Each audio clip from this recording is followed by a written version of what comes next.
ফরজ করে দেওয়া হয়েছে।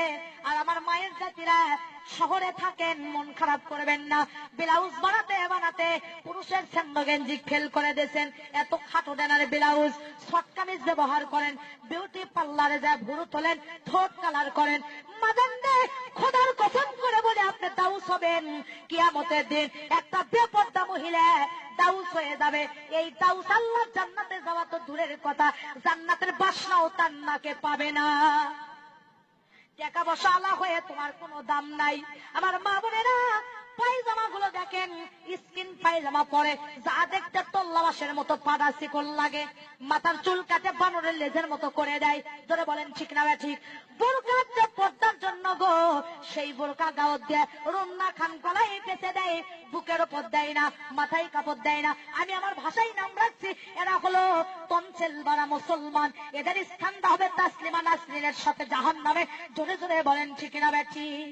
আমার বাজান হক কথা বলতেছি, আমি বক্তাকে আর দাওয়াত করবেন না তাতে যায় আসে না, কিন্তু আজকে তো আপনাদেরকে বলার সুযোগ পাইছি।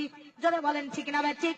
বাজান রে, পর্দা করা ফরজ, কেউ জানবে হায়া বেপর্দা করে চলবা না। মোটর সাইকেলের পিছনে শ্যাম্পু করে যায়, বেগনা পুরুষেরা কয় খায় না খায়া মাল এক খান গেল। জোরে কোন ঠিক না ঠিক? হায় হায়, মহিলাদের চেহারা দেখে কয় মাল এক খান গেল। নাউজুবিল্লাহ নাউজুবিল্লাহ। আমার মা বোনেরা রে, আমার দরদিরা রে, তোমাদের কুদরাতে পায়ে হাত দেবো রে, তোমাদের সন্তানের মতো, ছোট বোনের মতো তোমাদের কুদরাতে পায়ে হাত দিয়ে বলবো, মাগন মরে একদিন তোমরা যাবা, কবরের মেহমান একদিন হবা। তোমরা জান কেউ নামাজ ছেড়ে দিও না, আর ফরজ পর্দা জান তোমরা কেউ ছেড়ে দিও না। মাথার একটা চুল যদি কোনো বেগনা পুরুষ দেখে গো মা, কিয়ামতের দিন ৭০ চুলের বেগনা পুরুষকে দেখানোর কারণে একটা চুলের পরিবর্তে ৭০টি সাপ তোমার মাথায় বেউড়ো করে দেওয়া হবে।